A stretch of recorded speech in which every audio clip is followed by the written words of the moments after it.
Harlow's restaurant was warm that late December afternoon, but Aaron Cole felt the kind of quiet that comes from being tired for too many years. He'd only wanted tea, 1 hour of peace after another week of double shifts, when a chair scraped beside him and an older woman gripped his wrist with surprising strength.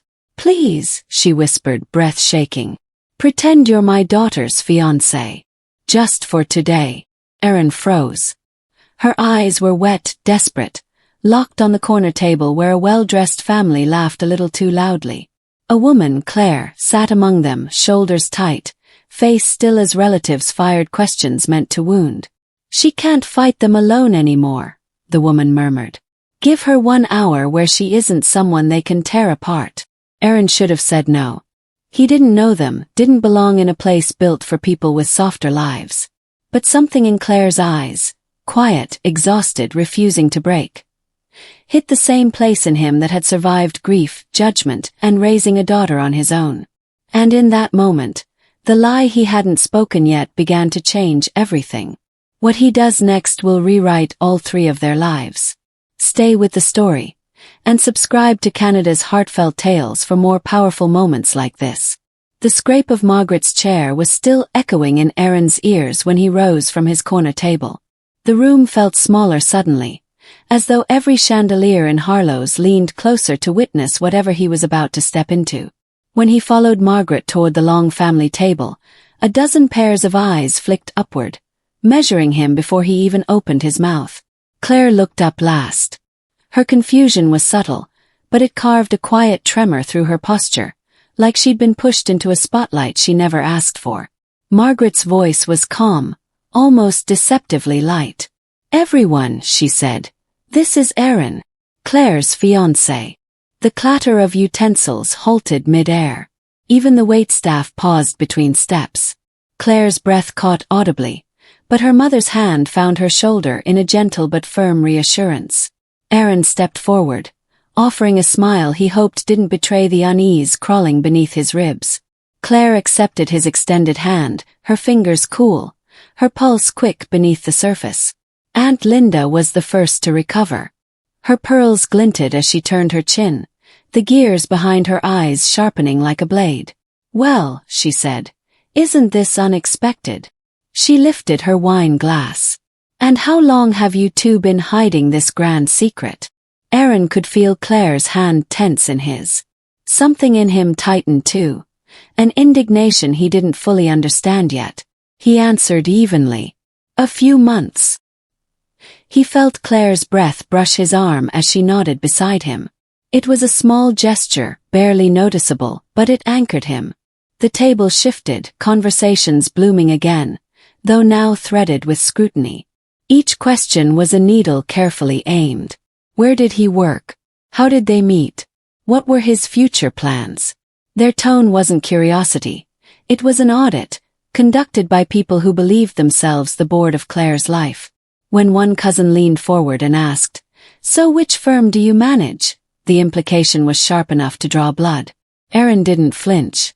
"I don't manage a firm," he said. "I drive. Logistics. Deliveries." A silence dropped over the table, and Linda's eyebrows lifted with the subtle triumph of someone who'd just spotted a crack. "A driver," she repeated, letting the word hang like a stain. And Clare didn't think to mention that. Clare's spine straightened. "Because it isn't something that defines him," she said. Her voice carried a controlled strength that made a few relatives shift in their seats. But Linda leaned forward, unbothered. "My dear, backgrounds matter. Stability matters. Compatibility matters. Marriage isn't a charity project." The air shifted sharply.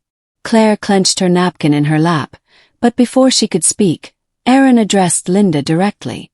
"Respectfully," he said, "you don't know anything about me." Linda smiled the way people smile when they think they've already won.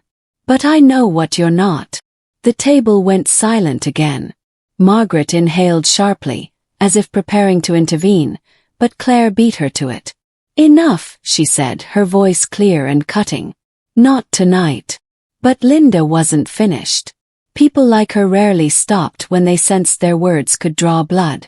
"I'm just saying what everyone is thinking.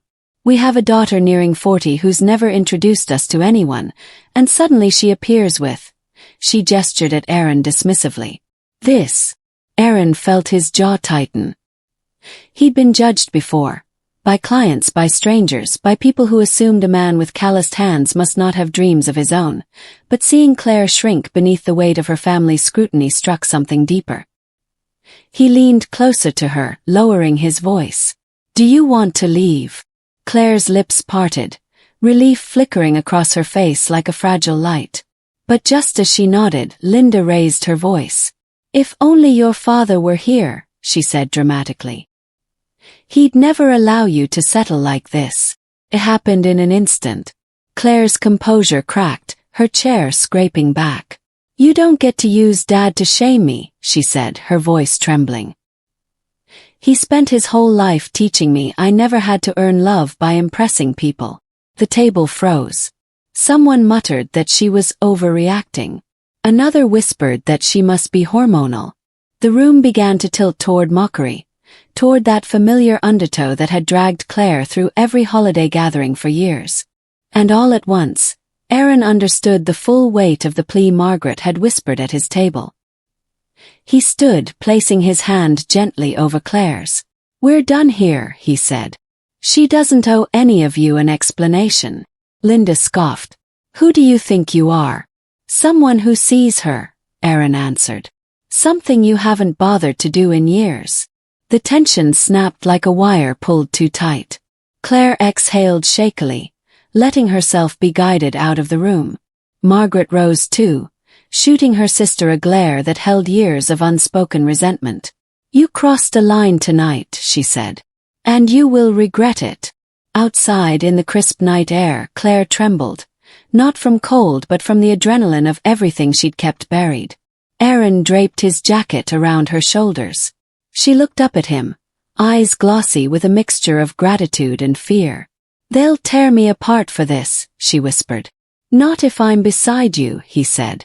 The words felt bold, too bold perhaps, but true. What neither of them knew was that Linda had already begun sowing poison inside the family. Her voice hissing through phone calls before the night even ended. Words spread quickly. Accusations twisted. People who had smiled at the dinner table now murmured that Clare was impulsive, unstable, letting a stranger manipulate her decisions. When Clare returned to work on Monday, the damage was waiting. A shareholder, Linda's distant cousin, requested a performance review, claiming concerns about Clare's emotional judgment following the acquisition deal. During a meeting, he smirked. "Your personal life seems chaotic. Investors need stability."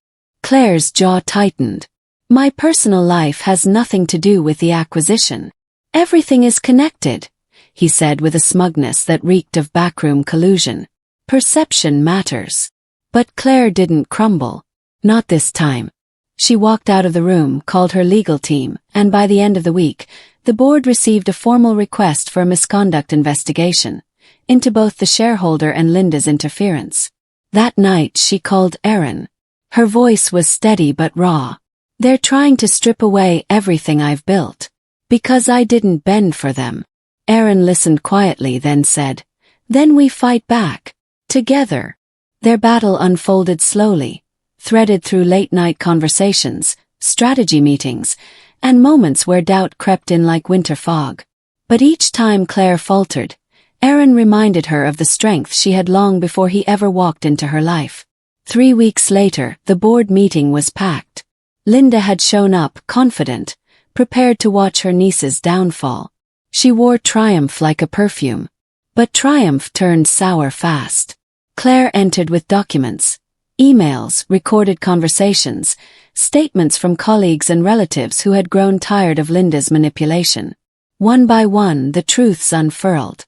The shareholders' unethical coordination with family. The lies spread about Clare's competence.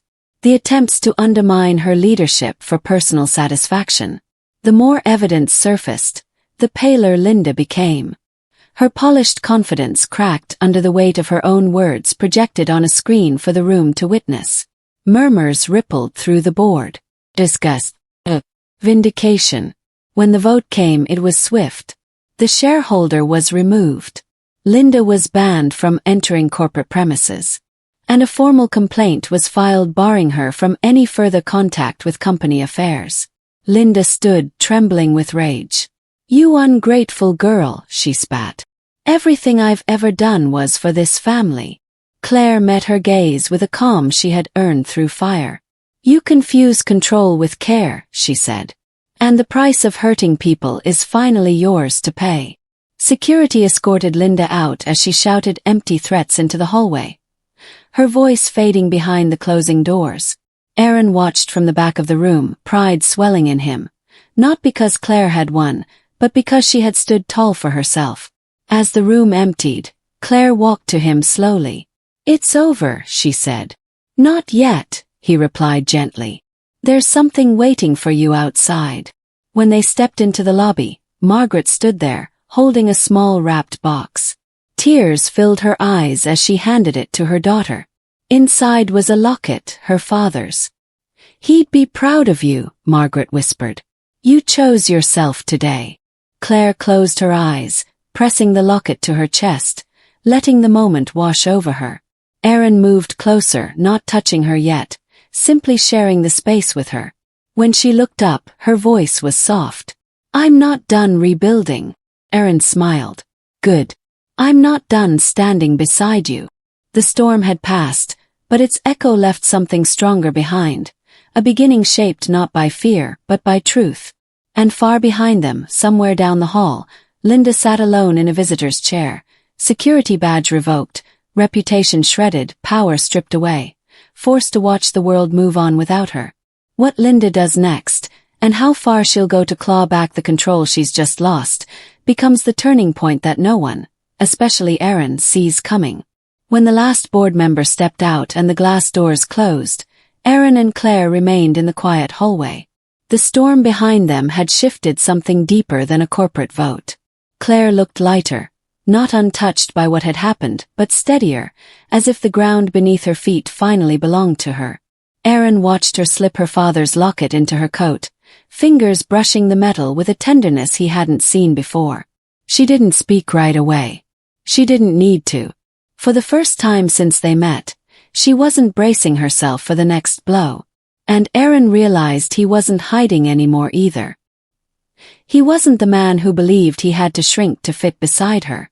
She had fought for her name, and he had learned to fight for his worth. Different battles, same truth. Standing tall changes everything. When they stepped outside, snow had begun to fall, soft, slow flakes drifting through the city lights. Clare reached for his hand, not out of fear but certainty. And in that quiet moment, Aaron understood that strength isn't always loud. Sometimes it's choosing the person who sees you clearly and staying long enough to become someone stronger together. If this story moved you, please like the video, share it with someone who needs it, and subscribe to Canada's Heartfelt Tales to help our community grow. Your support keeps these stories alive.